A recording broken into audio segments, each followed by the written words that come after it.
Good evening, ladies and gentlemen, and welcome to the Genesis group on Telegram. I think that our special guest doesn't need any more introduction. This is William Gairdner, the best ever. And he's going to speak again about his amazing book, The Trouble with Democracy. And tonight the topic is Hitler's True Democracy. So, Mr. Gairdner, thank you very much as usual. And the floor is yours. Thank you very much again for having me.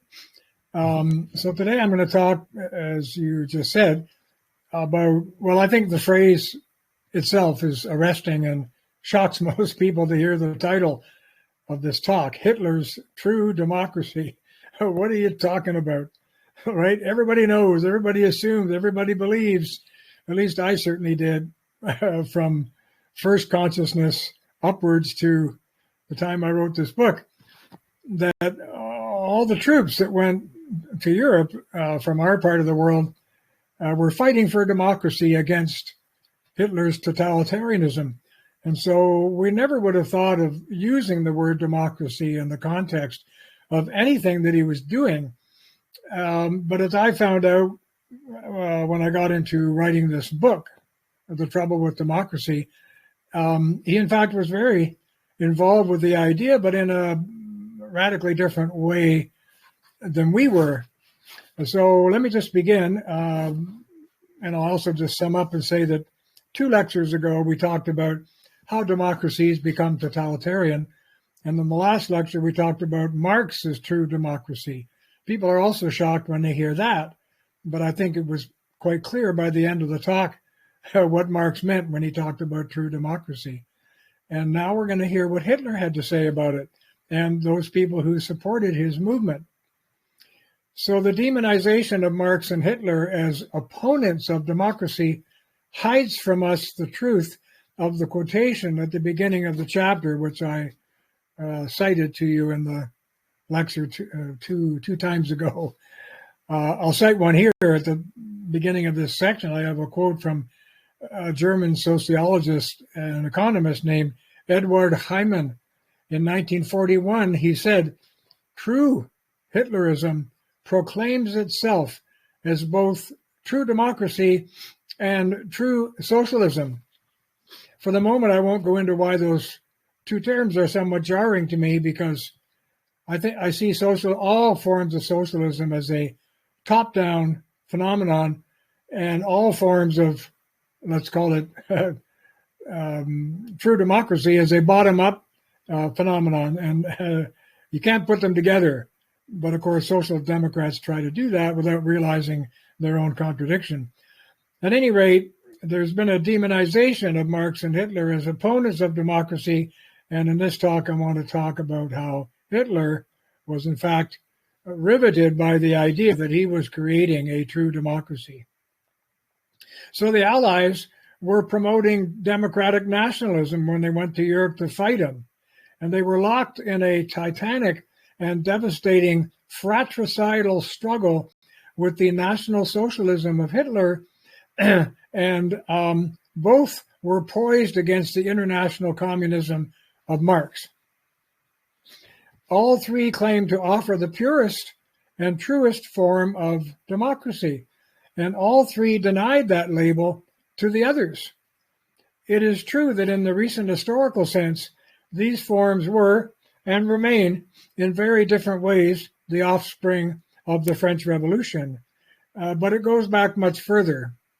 They were also, and more profoundly, different political expressions of the Western Christian ethos in various stages of internal struggle, decay, and resurgence. This struggle began to emerge centuries earlier in such Christian democracy radicals as Jan Hus, that's H-U-S, Jan Hus, and there was a movement that he started called the Hussite movement, and the fanatics of the Taborite millenarian movement. Now, all these types of movements you can pick up by reading Norman Cohen's fabulous book, The Pursuit of the Millennium, and of course I recommended that before. So, just as Martin Luther's Reformation was a spiritual revolt against corrupted Christianity by those who fought for something more rigorous and pure, Marx, Hitler, and Benito Mussolini led a spiritual revolt against corrupted and despirited liberal democracy in the name of something more politically and democratically pure. So I guess the Russian phrase was Demokratia po-novomu. I don't have much Russian. The German, I have a little German, was Deutsch Demokratia. And the Italian was Democrazia Organizzata. Now, those phrases came out of their own movements in their own language, respectively. At any rate, the thesis echoed here is that the Protestant Reformation was the father of a distinctively modern form of democracy nurtured by theological protest. And it then became the unintentional father of the 20th century's political religions, themselves forms of political protest demanding more purity and rigor. I interject here just to say that when you mention Luther and the Reformation, to most people, they think he went after the Catholic Church because he wanted to liberalize it. Of course, it was quite the opposite. It was already too liberalized in his view. What he wanted to do was make it more Christian and more strict and more obedient to the Gospels. At any rate, Hitler's Third Reich, a special term that we have heard before and that will be explored shortly, was from the start intended to be eine völkische Republik, so a people's republic. And Hitler as Führer, or the big leader, exactly in the manner of Rousseau, always claimed to embody the general will of his people.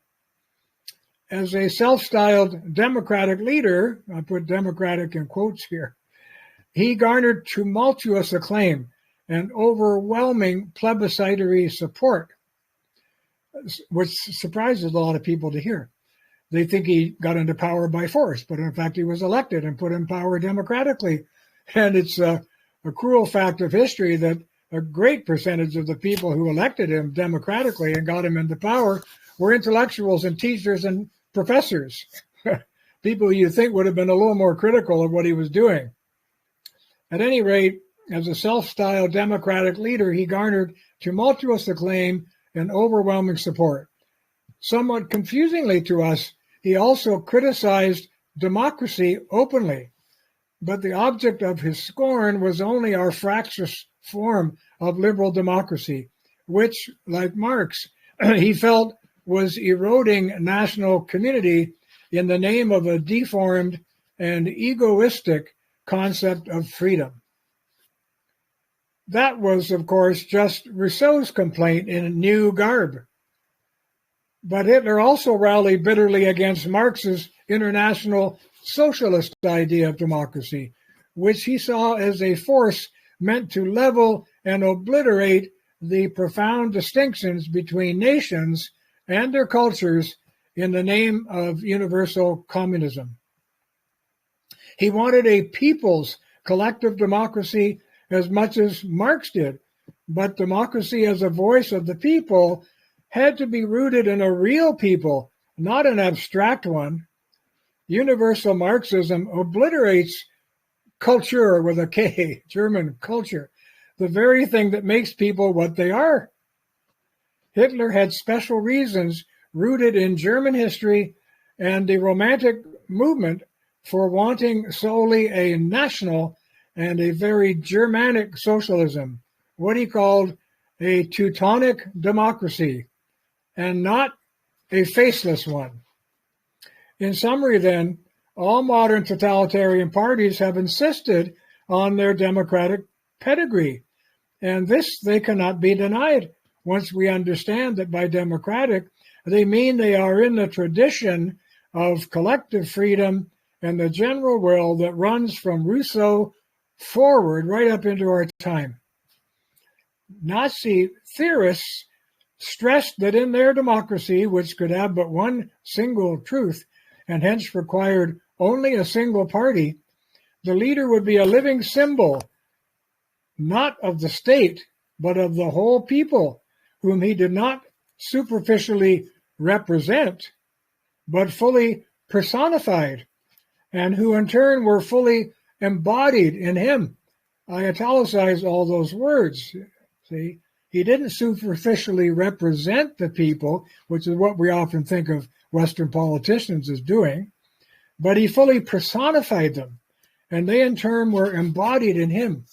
This brings me to comment briefly on a copy I have of Thomas Hobbes' Leviathan, that famous book, in which there's a drawing on the cover. I think it's the Penguin edition. And on the cover, there's this enormous kind of drawing of a sovereign figure. But his jacket, the body clothing that he's wearing, is really a depiction of hundreds of little tiny people who are, so to speak, inside him or embodied by his person and therefore personified by him. Very different idea of what it means to be a democratic leader than the one that we are familiar with. Hermann Goering said, I'm quoting him, "Hitler is the German people and the German people is Hitler." And he meant it.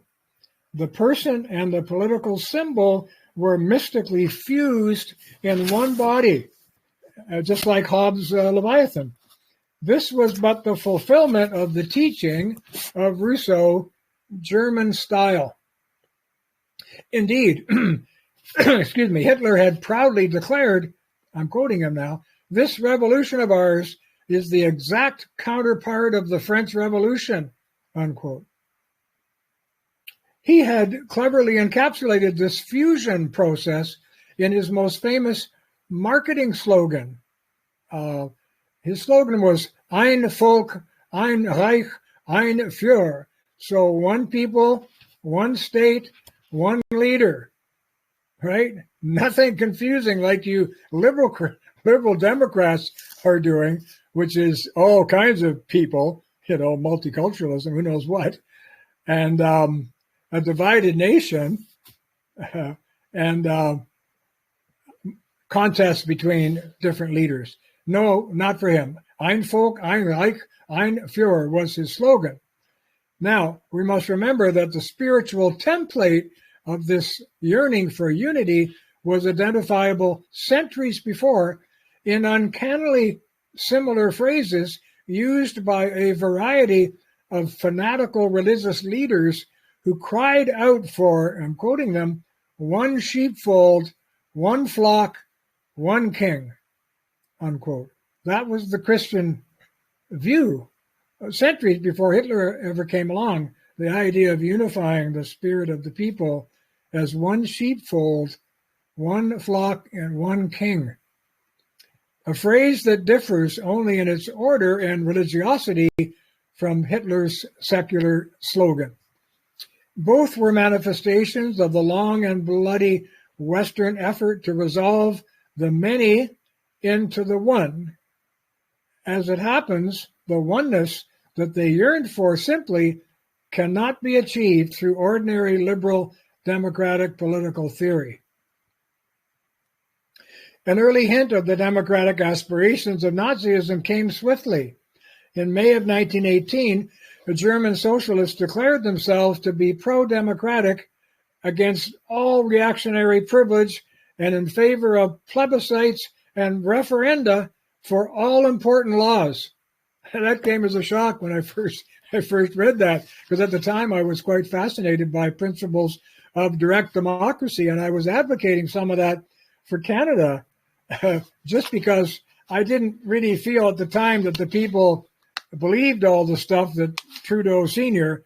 was shoving down their throats. And I thought if they had the tools of direct democracy, they could push back. And now I've changed my mind. Now they've all come on board. They've all drunk the Kool-Aid, so to speak, and they all believe the kind of stuff that he was preaching. So direct democracy wouldn't do any good because they would no longer push back. There is no voice of the people that is in contradiction to the government program anymore in this country, at least not seriously.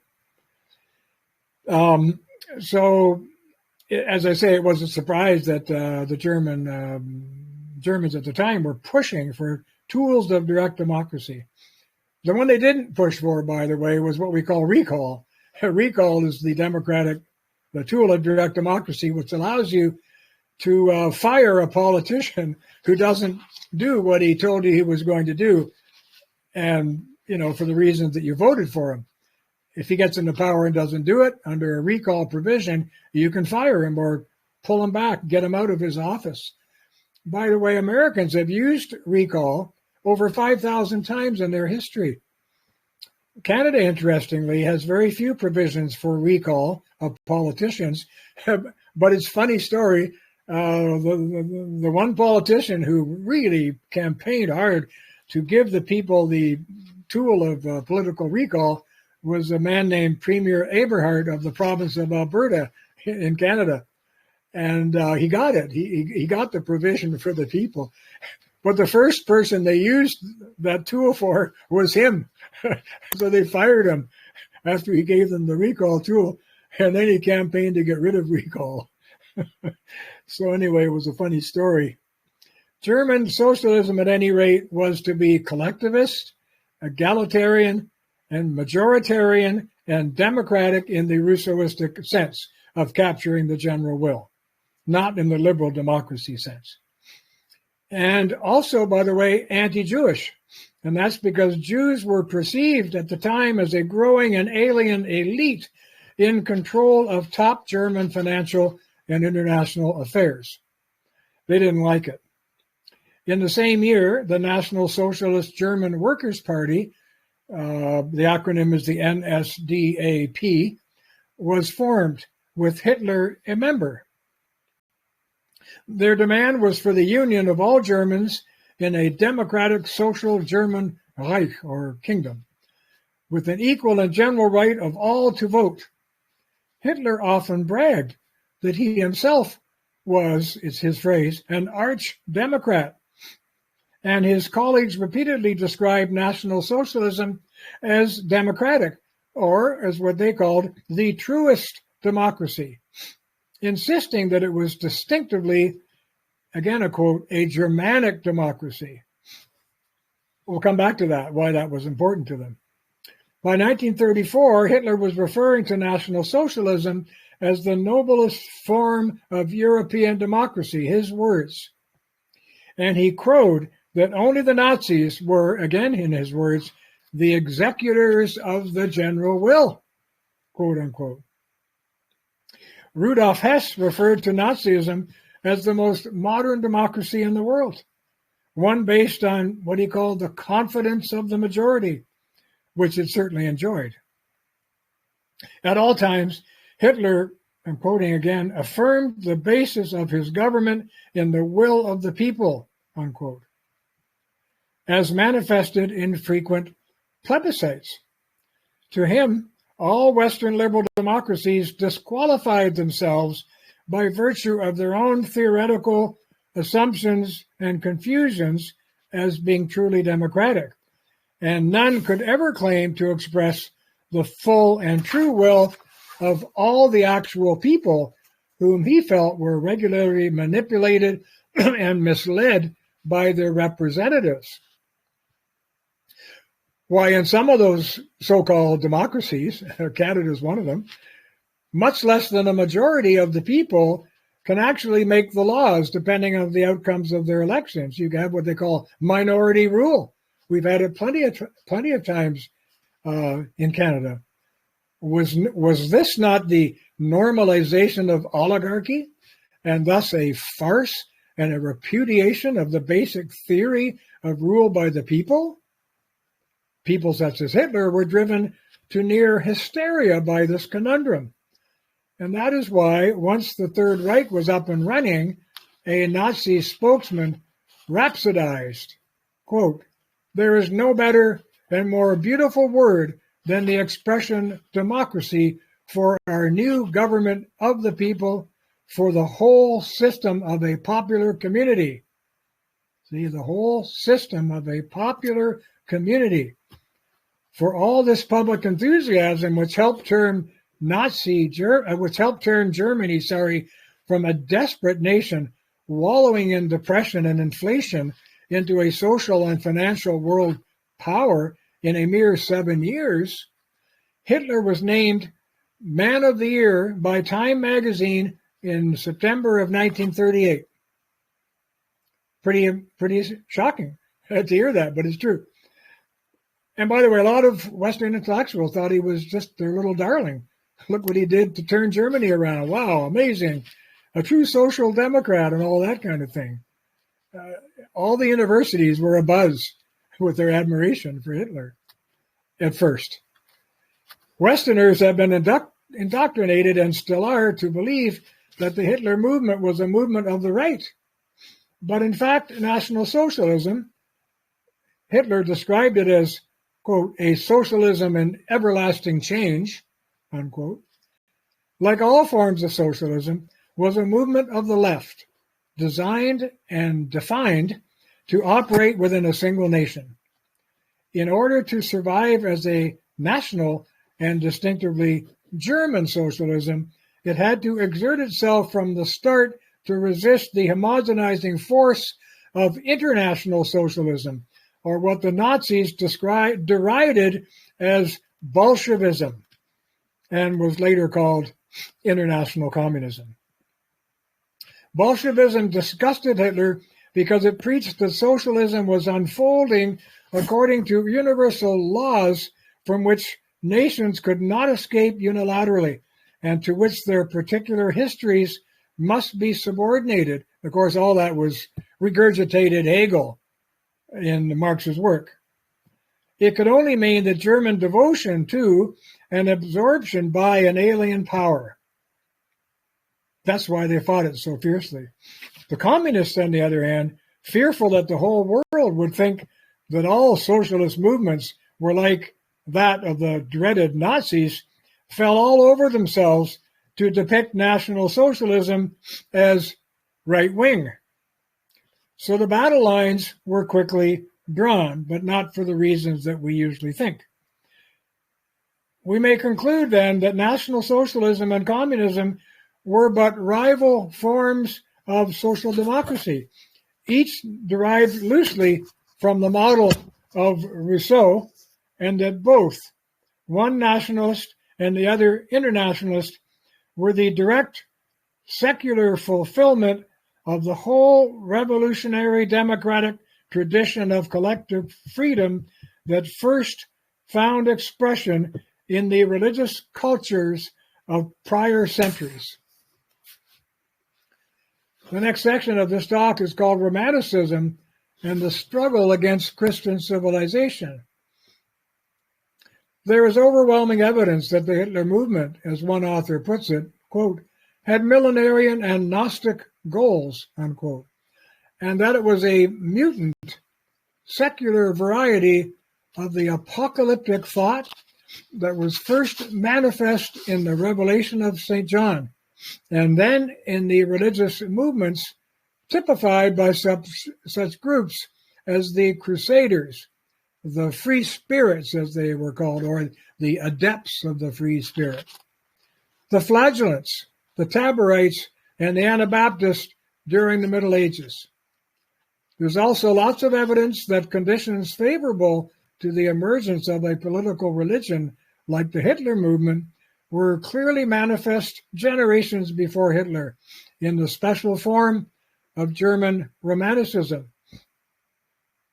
Of course, no political religion is religious in any true sense of that word, for all believers worship man and not God. In doing so, they adopt the form, style, and imagery of religion to achieve secular purposes. What is chilling is that in the modern period, this has been easily combined with the universals of totalitarian democracy, as I outlined them in an earlier talk, to achieve terrible objectives.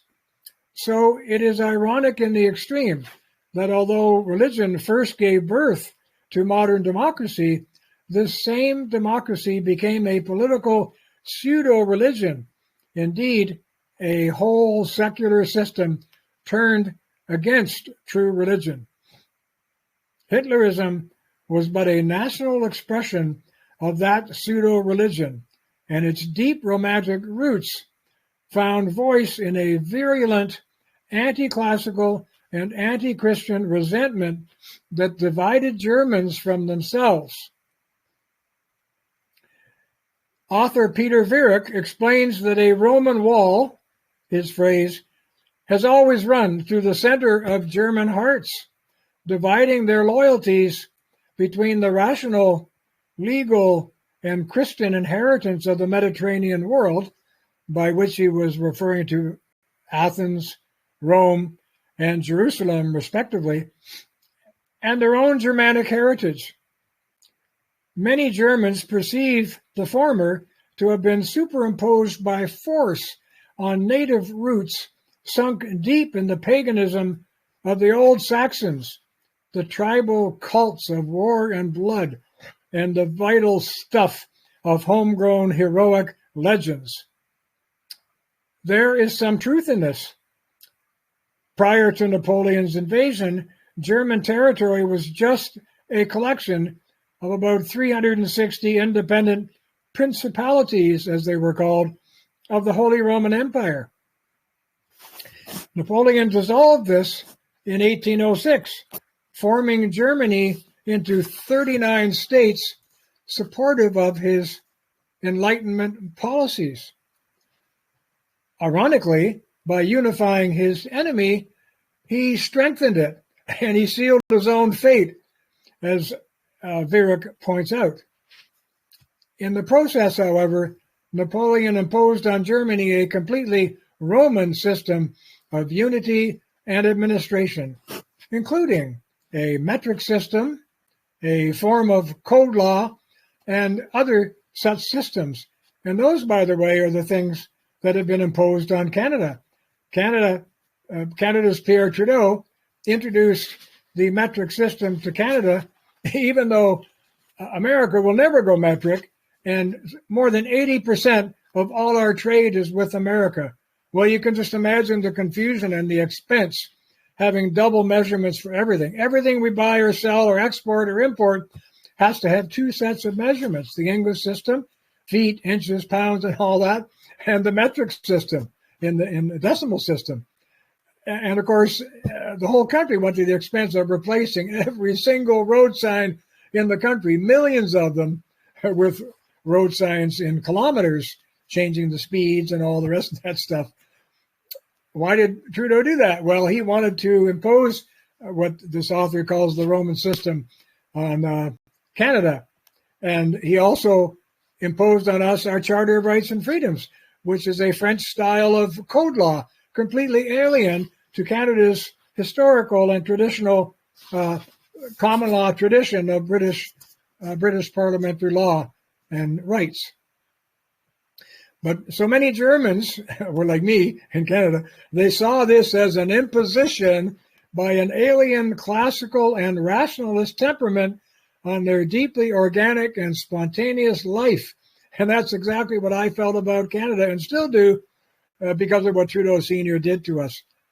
By the way, most Canadians have no friggin' idea what we're talking about here, and they've never actually thought much about it.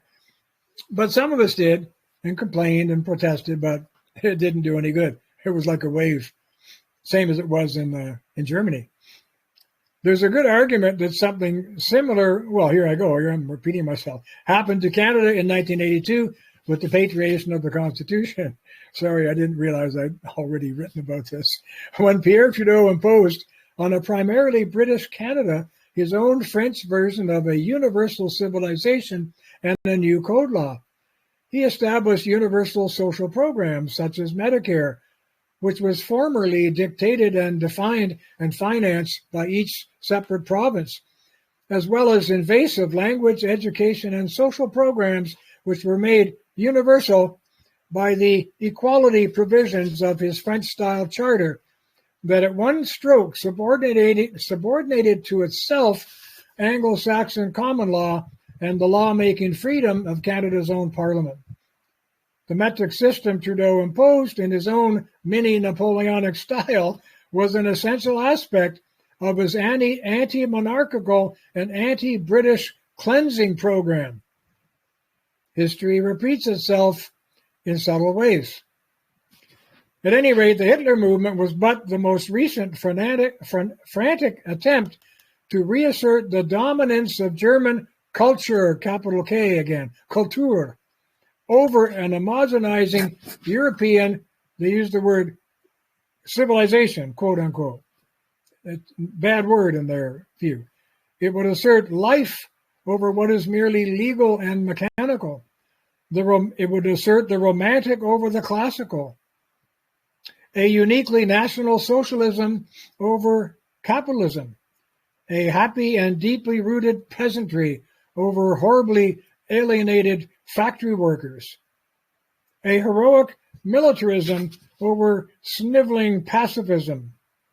And organic leadership, bracket, through a Führer symbolizing all the people as embodied in him, as I have explained, close bracket, over a people divided by bickering parties and majoritarian democracy. It would emphasize collective freedom over individual freedom, the god Wotan over Christ, and blood, or Blut as the Germans call it, over, or human feeling over gold, by which they meant money relationships, and Nordic over Mediterranean civilization. Just imagine all the beer and sausage this was going to require. Hitler himself said, quote, civilization means the application of reason to life, but the patriot, and civilization again was a dirty word for him, it means the application of reason to life. But the patriot, like him and his people, prefers to seek the life forces, the irrational impulses, think of Nietzsche here, which seem to him more characteristic of the German mind, unquote. Deep, brooding, joyous vitality over cold, calculating, rootless logic and social planning. Any student who has been asked to analyze a good and vital poem has felt what he meant, because the analysis ends up ruining the spirit of the poem. Too often, the act of analysis kills the emotional spirit forever. Reason can break down living things into dead parts. This because a paradigm of the whole German Romantic charge against classicism and the Enlightenment, that is, against the depressing effect of Mediterranean civilization on the yearning German soul. Romanticism, remember, supports spirit against form, dynamism against law, flow against stasis, the natural against the artificial, and the original against the conventional, and above all, emotional expressiveness against control. Novalis summed it up in the phrase, systemlessness as a system. Modern psychologists speak of flow. Hitler's own vigorous response to what he called the life-stifling civilization was the phrase Blut und Boden, or blood and soil, or otherwise race and rootedness, meaning rootedness in the depths of your own culture and history. Of special interest was the complaint that Judeo-Christian monotheism, in addition to the foreignness of its universal moral absolutes, has led to a spiritual disenchantment of the world. Under paganism, the many ancient legends and the multiplicity of gods inhabiting every material thing had filled the people's lives with richness, wonder, and awe, and most of all, with the sense of the sacred presence in their actual lives. But Judeo-Christian monotheism killed off this feeling by waging a victorious war against paganism. It drove all the happy and bold gods from earth and replaced them with a cringing sense of pervasive personal sin and evil. Even worse, the Christian God was an absent or a hidden God, a deus absconditus, as they say in Latin, a God who has absconded from us, which is actually something worse than hidden, because it implies God snuck away in the night and abandoned us. Even worse again, the Christian God was said to be impossibly abstract and too morally demanding, and thus destructive of the people's morale. Hadn't Christianity weakened the warrior resolve and caused the fall of almighty Rome? In reaction, Hitler's people wanted to restore the spirit of paganism in the West through what he called a positive Christianity, something akin to the spiritism of their own 14th century monk, Meister Eckhart, who preached a universal divinity through which all could once again feel connected with God. As it happened, however, Eckhart was just another in that line of in that influential line preaching the earthly spiritism first reintroduced to Europe by Joachim of Flora, whom we've dealt with in earlier talks, who was the spark for modern millenarianism. So we see how the plot thickens here. Romantic poets, or thinkers too, always seem to presage revolution, as they spelled a lot of this out in worldly terms. Just as Rousseau was the seer of the French Revolution and Marx of the Russian, so Richard Wagner was the bleeding heart of the modern German Revolution against the whole Western ethos, though we must add that these men would have deplored Robespierre, Stalin, and Hitler respectively. Like they all got out of hand in terms of their theories, but their theories were there at the beginning. Wagner was a kind of utopian communist who hated private property, and he wrote tirades against what he called Christianizing, which is a code for weakening what he called the health-exuding warriors of the North, quote unquote. He also composed a lot of famous operas, such as Tristan and his Die Meistersinger, that celebrated Nordic legends and spirit. For this, one of his enemies had described him as the last mushroom on the dung heap of Romanticism. It was rather a good snuff job, I thought, but it had no effect.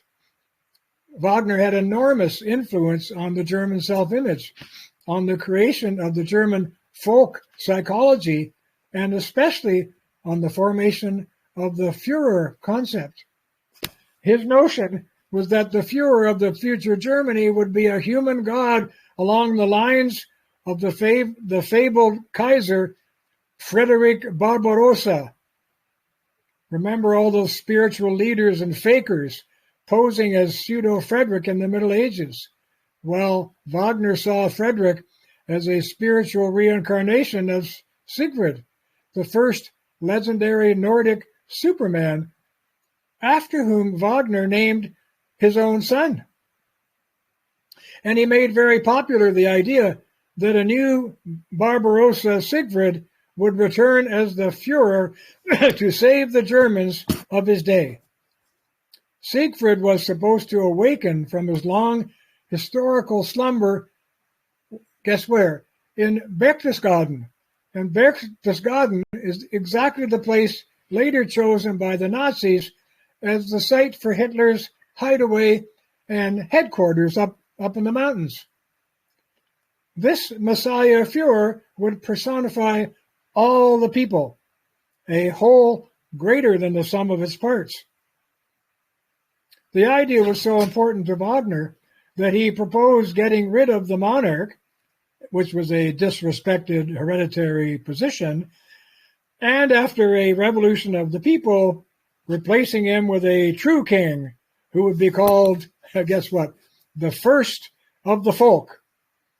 After all, why should a people divide itself? Democracies and their parliaments disgusted him, as they did so many others, because he saw them as mere expressions of the people's opposing interests, a crazy quilt mathematical sum of only a small percentage of wills, and in no way a collectivity.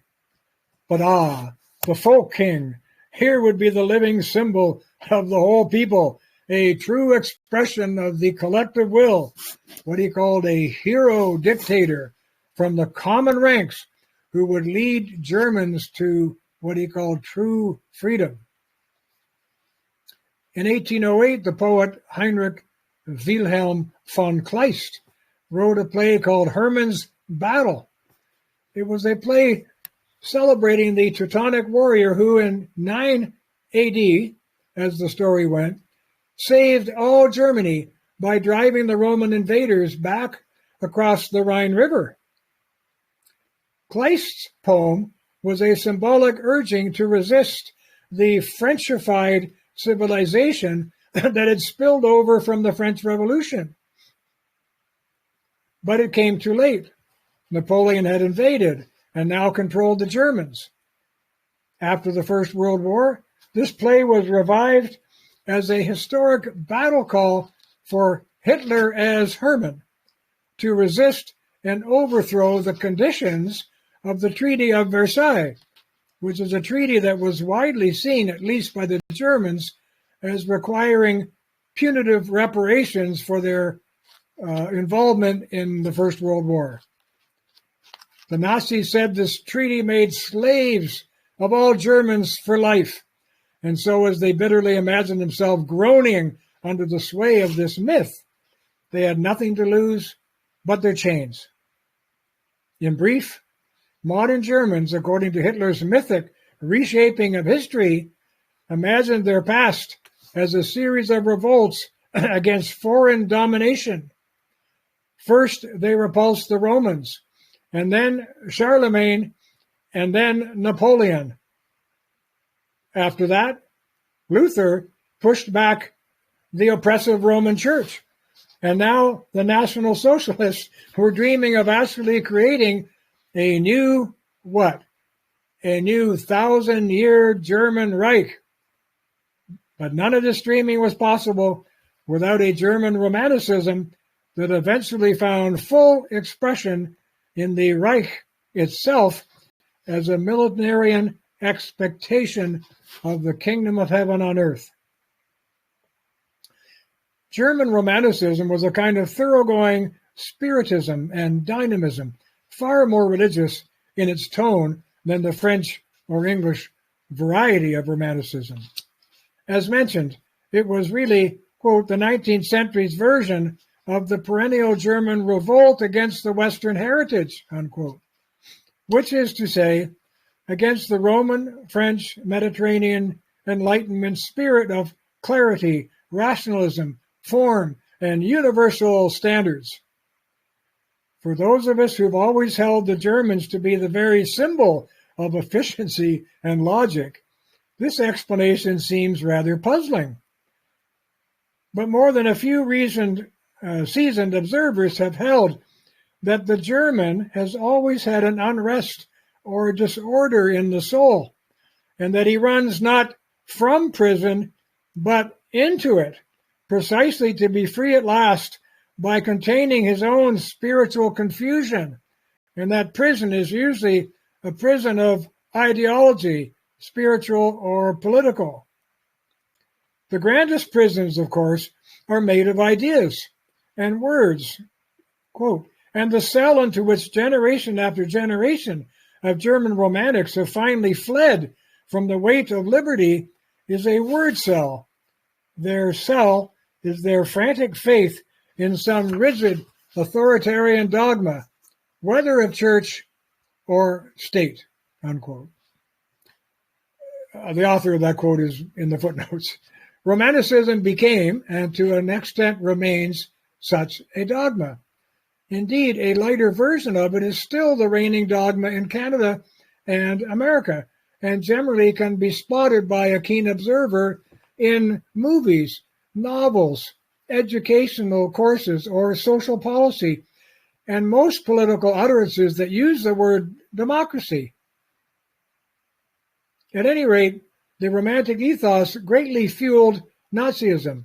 Its underlying tenets, if they can be formulated, were something akin to nature worship, respect for life over ideas, a happy, vitalistic pantheism over Christian suffering and sin, a stress on becoming over being, a mystical worship of wholes rather than parts, synthesis over analysis, feeling and expression over reason, and so forth.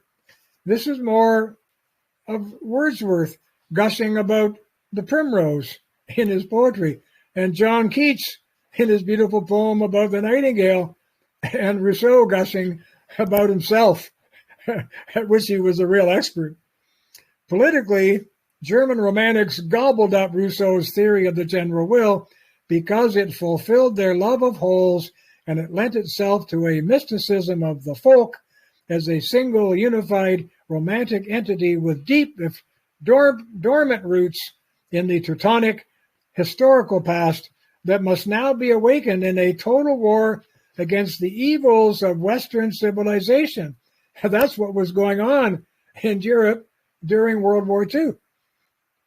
The acme of this thinking was Hegel's notion that the state is the ultimate expression of this organic whole, and as such, it obeys laws of history that will unfold and themselves create what he called the highest freedom for all within the state, not against the state, but within it. This unfolding was just another way of speaking about humanity, history, and the state as things that are not static, but are in the process of becoming. Hegel did a lot of damage, actually, because before him, intelligent people considered the truth to be something absolute that could be grasped through great effort and reason. Its opposite was untruth.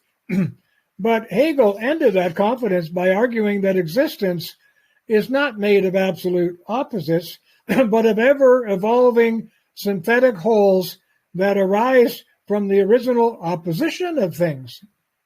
An idea is proposed as a solution to something, and it generates its opposite idea.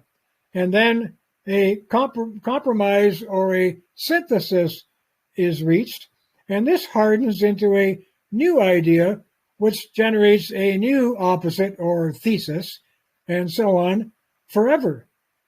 This was his famous dialectical process, and with it he all but ended the idea of absolute truth. In fact, he was one of the great authors of Western moral relativism and, well, all kinds of relativism. Of course, this played right into the hands of visionaries seeking to embody the unfolding of history in their own particular ideology, and it makes the sound of fast-moving tank treads. It was a perfect philosophy for the exercise of political will, a perfect vehicle for the frenzy of German Romanticism as it came to be expressed in politics and the state. Novalis again summed it up in scary fashion when he wrote, quote, "From each state, true state citizen glows forth the soul of the state, just as in a religious community, a single personal God manifests in himself as if in thousands of shapes," unquote. Was that 1,000 points of light, as President George Bush once put it? A very determined aspect of the Hitler movement was its repudiation of traditional Judeo-Christian religion in favor of romantic nature worship. Hitler youth were publicly encouraged to substitute pagan ceremonies for regular Christian celebrations. A scary echo of this has been the current tendency to substitute nature worship for religious ceremonies in schools all over North America, if not in Europe. Indeed, most students get a lot more instruction in correct environmental behavior than in correct moral behavior. They graduate knowing a lot more about the garbage in the streets than the garbage in their souls. At one school in the province of Alberta in Canada, in December of 1990, after all religious celebrations, had been banned from Canadian public schools, hard to believe but true, students performed what amounted to a complete pagan ceremony to celebrate the United Nations Declaration of Human Rights. They were instructed to create a ceremony within a circle of banners bearing the 30 articles of the Declaration. Flowers were placed in a vessel on a pedestal in the center, and the class, with accompanying music, broke bread and drank water and took salt. It was an ersatz communion in the form of ancient Stonehenge. That's what it was.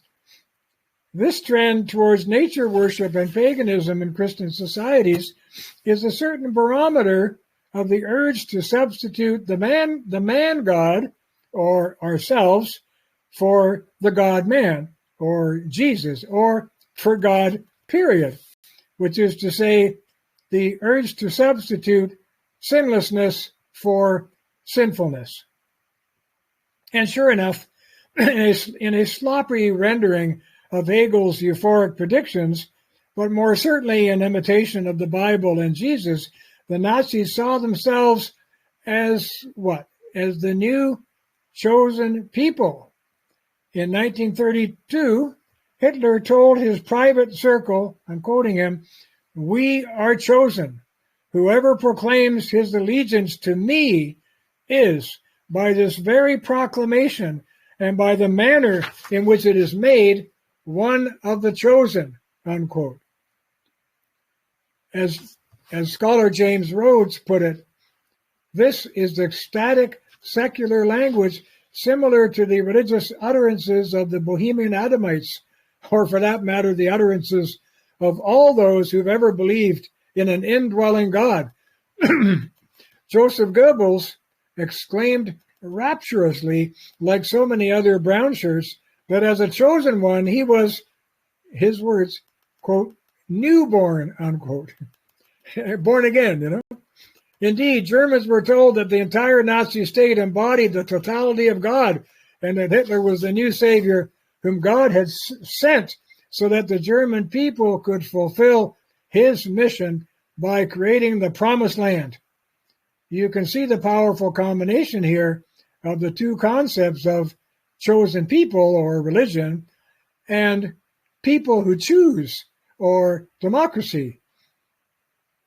In 1937, the leader of the German Labor Front blatantly told 15,000 Hitler youth who were gathered before him, quote, "We believe on this earth solely in Adolf Hitler. We believe that National Socialism is the sole faith and salvation of our people. We believe that God has sent us Adolf Hitler." A prominent German Christian of the time declared, quote, "God has manifested himself not in Jesus Christ, but in Adolf Hitler," unquote. And Hans Kerrl, Kerrl, Hitler's Minister for Church Affairs, made this official by announcing that, quote, "Adolf Hitler is the true Holy Ghost," unquote. I'd say that takes the cake for sweet-talking your boss, which I think what he was doing. This fusion of politics and religion into a political religion had very powerful antecedents, however, that we've already examined in connection with early democratic and anti-authority sentiments. Again, in his book, The Pursuit of the Millennium, Norman Cohn pointed out that all millenarian movements in history, from the gospel movements forward, have been typified by a certain common structure. I have put the modern Nazi parallel in brackets here, which I'll have to mention to you. Believers, number one, see themselves as victims of disaster. And of course, the Germans, in bracket, saw themselves as victims of European domination, and especially of the reparations and fines exacted under the Treaty of Versailles, though this was somewhat trumped up, close the bracket. Number two, they have deeply moving insights and revelations that explain their plight and promise what? Salvation. a powerful romantic belief in intuition, organic truth, and folk salvation, close bracket. Number 3, they come to the conclusion that demonic conspiratorial forces are at work against them, in bracket. History is a conflict between the cultures of the Aryan and the Jew, unquote, close bracket. And number 4, they see themselves as a chosen people who must fight back and save themselves and the whole world from affliction, in bracket, National Socialism as a form of democracy or people's rule, close bracket. And number 5, they see all of history as a dualistic and climactic struggle between good and evil, bracket, summed up in the dualistic structure of their belief system: light versus darkness, inner truth versus outer ignorance, liberal democracy versus people's democracy, salvation versus devil power, and so on, close the bracket. And point 6, they believe that their crusade will usher in a new paradise on earth, or the 1,000-year Reich or realm promised in the book of Revelations, close the bracket. A final feature seems also to be the belief in a Redeemer or Messiah. I've seen a photograph of Hitler's childhood schoolroom. It became a shrine to him after his ascension to power. On the wall in the corner is a large Christian cross resting on top of a photo of the Fuhrer. Hitler and many of his SS stormtroopers, they often imagined and wrote about themselves as a storm from divine heights bursting over Germany to redeem, purify, and restore. Hitler's Germany fitted this collection of indicators very well, in that it was a nation that had lost the gruesome First World War, a loss that, he claimed, reduced Germany to miserable wage slaves for the whole world, he said. They saw the movement for faceless egalitarian democracy under communism and the so-called liberal democracies of the West as different strains of a European virus aimed at extinguishing the true national spirit of Germany. The Völkischer Beobachter, or the People's Observer newspaper, which was the organ of the Nazi Party, was filled for years with talk of extermination, slavery, demonic forces, annihilation, resistance, and the need for national salvation. Jews really took the rap for much of this. They were portrayed as money-hungry infiltrators who influenced the future of nations through control of finance, property, high-interest loans, and so on. International communist movements in many countries were often led by articulate Jewish ideologists who preached class warfare as a prelude to international communism. And this, too, was seen as provoking the deepest unrest of nations. And that is why in Mein Kampf, a terrible book, by the way, Hitler raged against the Jew as the demon promoter of Marxist communism, swearing that, quote, if the Jew, with the help of his Marxist catechism, what he called it, his Marxist catechism, triumphs over the peoples of this world, his crown will be the dance of death for mankind. And as once before, millions of years ago, this planet will again sail empty of all human life through the ether. I believe that I am today acting according to the purposes of the Almighty Creator. In resisting the Jew, I am fighting the Lord's battle. Oh, man. Saturating this religious framework was the old image of Christ battling the Antichrist. It found its way into the romantic language and soul rhythm of Wagner, as I said before, and of the poet and writer Johann Herder, of Novalis, of Beethoven, and other visionaries, great and small, all of whom were preaching religion from below, so to speak, or from within. Hitler swore he had been called, quote unquote, though not so much by God above as by the racial origin of his own existence, which spoke to him through what he called magic instinct and feeling. Alfred Rosenberg, his chief ideologist, carried on about what he called the resurrection from death of the blood of the German people. This revelation talk was clothed in the imagery of Gnostic light and instinct, which are code words for gnosis, or knowledge, or insight, that is commonly claimed by the elites of all spiritual and political movements. The basis for the Nazi gnosis, however, was certainly not what is highest above, or God, but instead what is deepest below, or within, namely one's own self. In the words of the Nazi Party intellectual Gregor Strasser, he said, quote, "We know," get the word gnosis, which means know, "we know with a certainty that proceeds from the blood and the brain, with a certainty that proceeds, from the blood and the brain, that our path is right," unquote.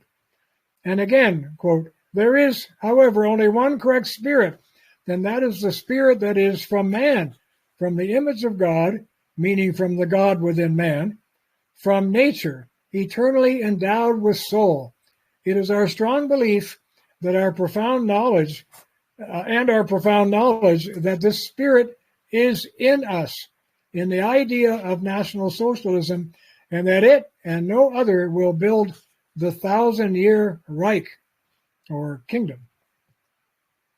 The language symbol of the Third Reich is especially fascinating and has been fully exposed by Professor Tom Flanagan.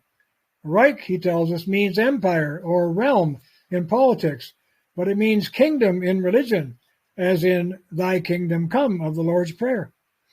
Its medieval origin was the three-stage system of Joachim of Flora, whom I've talked about before, who, as we remember, saw history divided into the ages of the Father, the Son, and the Holy Spirit, or of the Hebrews, the Catholic Church, and the coming pure spiritual realm. This three-stage ideal of historical progress has been a subterranean force in European history and popular culture ever since Joachim. The Enlightenment philosopher Gotthold Lessing introduced it in a secularized version in 1780, whereafter it, quote, "became almost a standard feature among the philosophers of German idealism," unquote, such as Friedrich von Schiller and Hegel. Subsequent writers and politicians from Italy, Poland, Russia, and many other countries gladly exploited the underlying notion that history was unfolding towards a time of pure spirit, of a new national consciousness and political renovation, even of a new race of men. The term Reich was imported into National Socialism by Otto Strasser in the 1920s, and it was popularized by Arthur Moeller in his 1932 book, Das Dritte Reich, or the Third Reich. The book made popular the idea of a new Third Reich, or empire. Now, in the popular mind, the Second Empire was created by Bismarck in 1871 to replace the Holy Roman Empire. But the potent combining of this venerable progressivist and utopian symbol with actually emerging nationalism, and indeed with the freedom language of democracy, was to prove fateful, suggesting as it did the mystical birth or creation of a new world and a new people. Ernest Krieg, in his book on the German state, actually declared that the Third Reich ideal was, quote, "the realm of the spirit in a certain way. It is the merging of the realm of nature and the transcendent kingdom of God," unquote. He went on to argue that Christianity had falsely divided the universe into this worldly and otherworldly sectors, with salvation postponed until after death. It was the mission of the Third Reich, however, to reunite these two divided worlds. This was, he solemnly related, a peculiarly German idea derived from mystic forebears, as I mentioned, like Meister Eckhart, who claimed that divinity is found not in some transcendent world beyond ourselves, but in the depths of the human soul. The secret to understanding the symbolic power of the Third Reich lies in this spiritual content. It was a kind of secular Protestant revolution against established Christianity. Christianity said man is sinful and promised the kingdom after salvation and death. But the political renovators of the Third Reich said man is just fine, thank you, but he needs to revolutionize society and make it perfect once and for all. When that is achieved, man will at last have united his divided soul, will have emerged from under the feared authority of the established political religion and declared himself to be the master of his own destiny. Finally, duty and cringing fear of a higher will would yield to divinity within and to the joyous human will, and that is to the supermen, soon known as Nazis, who promised to bring a pure social justice and organization to a chaotic and corrupt Europe. The sequence then is from Gnostic knowledge to revelation, which gives a clear direction to the political will for the liberation of the people. Knowledge and will were said to be superior to naked reason, as I explained, which can deceive and stifle the spirit. Hitler and Strasser railed against intellectualism as a spirit killer and a danger to the formation of character. They maintained that rational thought corrodes the foundation of life itself. Wordsworth, Keats, Shelley, and Blake in England had all professed the same ideal. And thus, from the belief and instinct, the Gnostic formula, we know, seeped everywhere into the movement.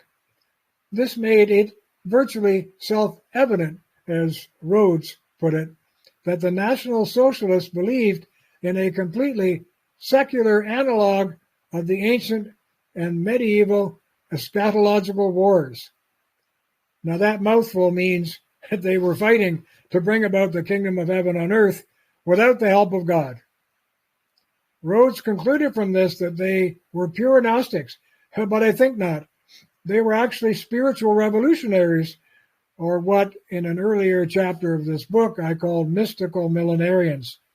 Like so many other revolutionists of the Western tradition, they might have had a Gnostic personal morality, but they had a millenarian ambition for social reform, for a transcendent completion of human nature, and for absolute justice in a completely new world order. Now, this yearning for earthly justice and perfection disqualifies them as true Gnostics, who dream only of escaping this evil world for the pure realm of the spirit, far beyond this earth. For a Gnostic even to imagine that the world might someday be good would be to destroy the entire Gnostic spiritual framework. I'm almost finished. The deeply millenarian Nazis, in contrast, had a secularized program that followed the expectational visions of the revelation of St. John. This program was fanatically charged with hope and an incontrovertible faith that struggle, Mein Kampf, this world, it means my struggle, this world could be made into a people's heaven on earth. Perhaps the most credible proof of this interpretation was its quite incredible ornamentation by the Nazi intellectuals. Many of them actually believed that the Germans themselves would be metamorphosed into earthly divine beings, and that as a people, they were what Hitler referred to as a new, quote, God in the making, unquote. He imagined a kind of pagan process theology, as we call it today, that would arise from his purified German people once they became conscious of their participation, listen to this, in the eternal soul of the folk or the people. This new man would be cleansed at last of all selfish desires and vices. Well, that's exactly what we discussed with Rousseau in my lecture on Rousseau, right? His whole notion of the general will was exactly this, of men cleansed of all selfish desires and vices and opting only for the common good of all. Clean the self, clean the nation, and clean the whole world went the routine. Like Rousseau and Marx, Hitler wanted to end the dividedness of human society and solve the problem of the two-headed ego that Jesus had created. So in the role of a new Messiah, he waged a war against Christendom and against the whole of civil society that it had engendered. And to the Christian doctrine of the infinite significance of the individual human soul, he vowed, I oppose with icy clarity the saving doctrine of the nothingness and insignificance of the individual human being and of his continued existence in the visible immortality of the nation. I'm sorry, but I have to read that again. It's such an astonishing thing that he said. Hitler said, I oppose with icy clarity the saving doctrine of the nothingness and insignificance of the individual human being and of his continued existence in the visible immortality of the nation, unquote. What Hitler did so effectively was to create a deadly fusion of secular religion and collective freedom in the symbol of a suffering people straining for redemption. Their heroic leader, descending from the romantic heights of the mountains, the Berchtesgaden, amidst crashing thunder of the whirlwind, would rouse them from the darkness and misery of enslavement and persecution and point them towards a glorious communal freedom in the sun. But how could it be that he criticized Christianity and yet also imitated it? This was possible because, like Marx, and here's this, I think, important phrase of my own here, he aped in form the substance that he mocked. Get that? He aped in form the substance that he mocked. And although he ridiculed the substance of established religion, in other words, he followed its expectational structure to achieve his political aims. This is not surprising, as the German people had already absorbed the shining ideals of the Christian kingdom of heaven with their mother's milk.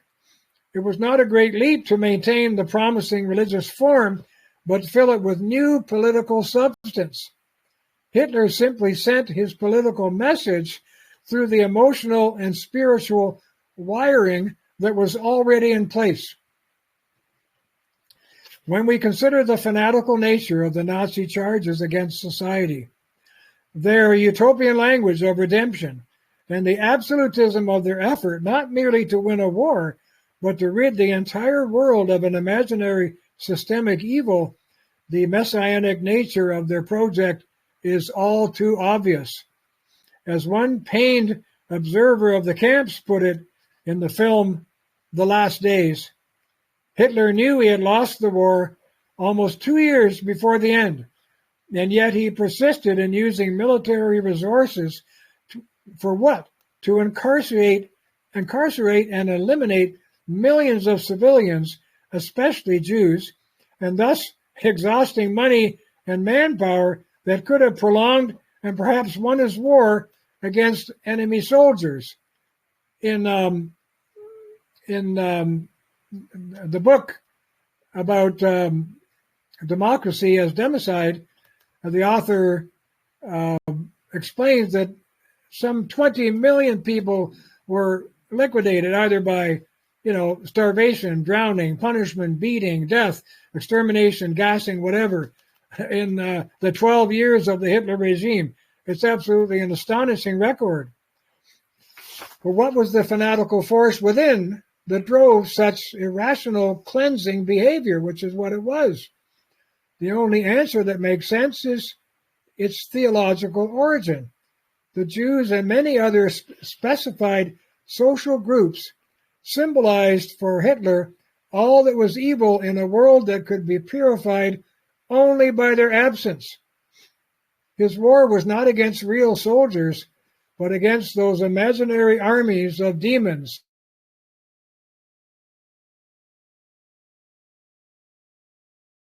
And that's the end of my talk. Thank you for listening. Sorry, William. No, it was overwhelming. It's really incredible. Thank you so much. I will have to read it, and I will have to listen to it again in order to consolidate all this information in my head. But it was beautiful, and thank you very much. Thank you. When you researched into all that, did you encounter the information about the Tool Society, which was an occult group from Munich? I understand that it influenced the beginning of the Nazi party and Hitler. I'm sorry, I didn't hear the word. Which society? Tool, the Tool Society. It was in Which Munich. Which society, sorry? Tool, Thule. Truth? Tool. Thule. I'm sorry, you're speaking. Could you spell it slower? My sound system is mixing up your words. Yes, Thule. Tool Society. Oh, the Tool Society. No, I don't know much about it. Perhaps you could enlighten me. I just know that it started by a guy called Rudolf von Sebottendorf, and it was a group based in Munich. It had like some occult elements, and some researchers are saying that all the mysticism and the spiritual elements, the secular spiritual elements of the Nazi party and Hitler came from that. And this guy, Rudolf, he visited the Ottoman Empire, and he got most of the information and those occult ideas from Turkey. But I was hoping you know more. Well, I was hoping. I wish I did. I'm sorry to disappoint you, but I will. No. I will get into it right as soon as we're finished here. I'm going to go look it up. At any rate, it sounds like what they were getting at was not that far different from what I've been explaining from other sources and roots. Yes. So. Did you find also similar connection to the Mussolini in Italy and his regime? Well, I haven't done the work with him, but I would not be surprised if it's there. I think it's at the root of all these totalitarian movements, because all of them are what I call expectational messianic movements. And I think that all has come from a secularization of the Christian religion converted into political force. And that was true of Mussolini too. So I don't think it would be much different. And it's a bit of a shock if you start to think of the Second World War and the slaughters that happened there as really two forms of democracy which went to war with each other on the European continent. That's what I think happened. You mentioned. Sorry. You mentioned earlier, I hope I heard you correctly, that Christianity and the old religions established the first democracies. Did you say that?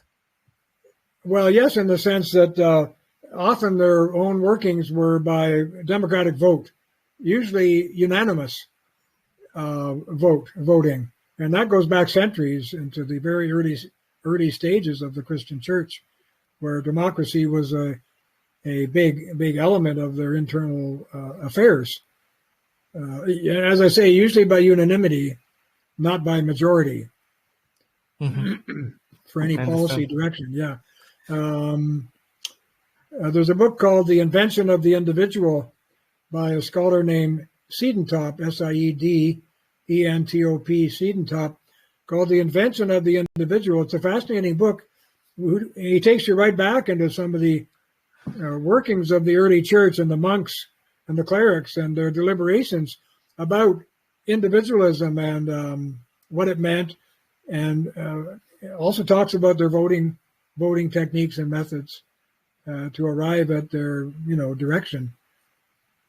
And there's another scholar named Althusius. He was a 16th century political scientist, I guess we call him today, who would basically tell us that modern democracy is basically a child of the Reformation, in that all the Christian workings involved in the church and the Reformation had to do with consent, with the idea of consent in spiritual groups. And this simply mutated into the idea of the importance of consent in political groups, which is became to be known as a democratic idea.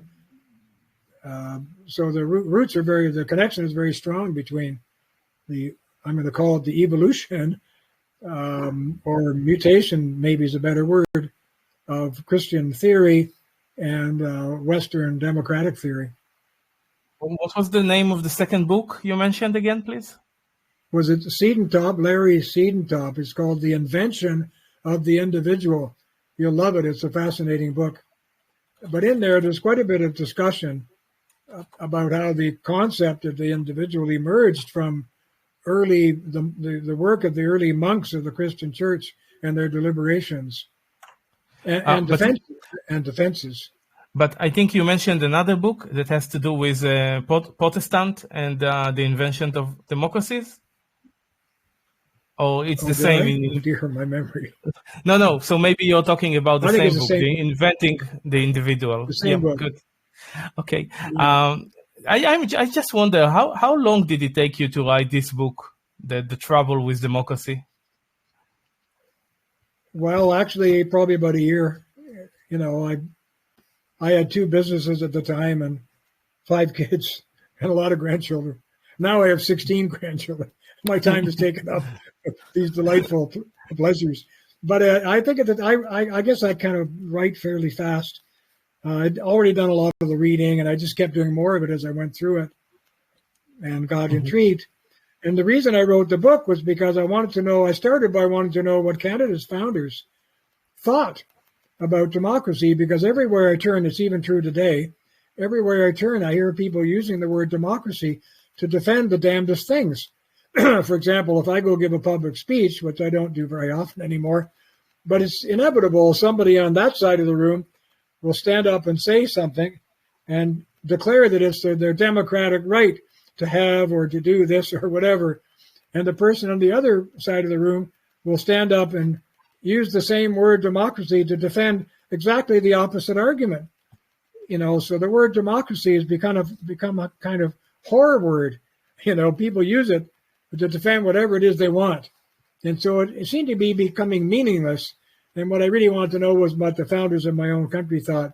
And I found out that they thought very poorly of it, where they agreed with the early church that there should be consent to the laws wherever they're made, whether they're made in the church or in the village or whatever. There should be consent of the people. Otherwise, you're talking about incipient rebellion at some point. If the laws are just being forced upon a non-consenting people, that's a bad situation. Even dictators knew that. Dictators tend to rule by poll. They run endless polls to find out what the people are actually thinking about them and their policies. And then they come slamming down with their policy as if it fell from heaven. But they're not foolish enough to rule against the mass of the people and get themselves assassinated, which is usually what happens. At any rate, Canadian founders were very suspicious of democracy because of the American Civil War, which was a republic. And here they were slaughtering each other. So Canada didn't want anything to do with it, except in a House of Parliament. I'm not talking about the Senate now. Laws would be formed by agreement of the democratically elected representatives of the people, but not by the people themselves. The people themselves were not trusted to make the laws, but their representatives, who were assumed to be brighter, more knowledgeable, and better people, were trusted, and so they were installed in our parliament in the lower house. But even they could go crazy with emotion and create mad laws, crazy laws. So there was a cooling off period, and the laws would go upstairs to our Senate. Now, the Senate in Canada, at least, is full of unelected people. They're not subject to democratic whims of anybody. They're free in that sense. And they get to review the laws, which are sent up to them by the lower house. And if they don't like it, they send it back and say, you need to revise paragraph 2 or change so-and-so sentence. Do you actually understand what you were doing? Please revise it and send it back to us. And when this process goes on a few times, the Senate eventually okays the law and sends it back as approved. But that's the process which is supposed to take place in a democracy like Canada, which is not a democracy. It's a parliamentary, at the least a parliamentary monarchical system with a serious democratic element. But people don't realize that today. They will continually describe Canada as a democracy. And when I say to them, it's not a democracy, and it was never intended to be, they think I'm some kind of friggin' radical who doesn't know what the hell he's talking about. Whereas, in fact, I'm often, sorry to say, the only one in the room who does, or who's ever actually read our own founding documents. And most people have not read them. Even though they'll refer to them, they don't know what they're talking about. So yes. Anyway, it interested me, and I wanted to find out, and that got me going on the trouble with democracy, on the whole topic of democracy. So I did a lot of reading, and as you see, a lot of writing. And I'm sorry the book is so long, but I think it's an important book. Do you still have any copies left of this book available at your home? I've got one in my hands, which I'm using for these lectures, and I've got about 3 others on my shelf, and I've got a few which were produced in the print-on-demand version. You can still get it as a print-on-demand book through Amazon or Abe Books, as I said. But it's not the original one. Not the original one. The original one is out of print. It came into the publisher's warehouse on a big truck, about 3,000 copies in the original printing. And that very same day, he closed his doors and went bankrupt. So what did he do with my book? He sold them off for like $2 each. It was a $50 book.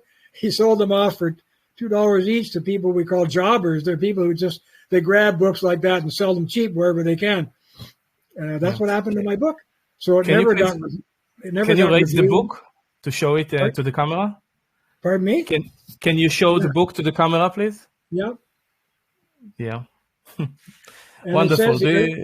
This work is incredible. Yes. The citizens speak out. Yeah. I'm not presenting myself as any kind of expert. I'm just a concerned citizen who got involved in this topic and wanted to write about it. So that's what happened. I'm very thankful to you. Thank you for all this information. You're educating all of us, and I really appreciate it. Again, thank you for having me. Okay, so I will see you next time. Enjoy your trip and be safe. We'll communicate about when. Of course. Thank you very much, William. Have a beautiful day. Okay, bye-bye. Bye-bye.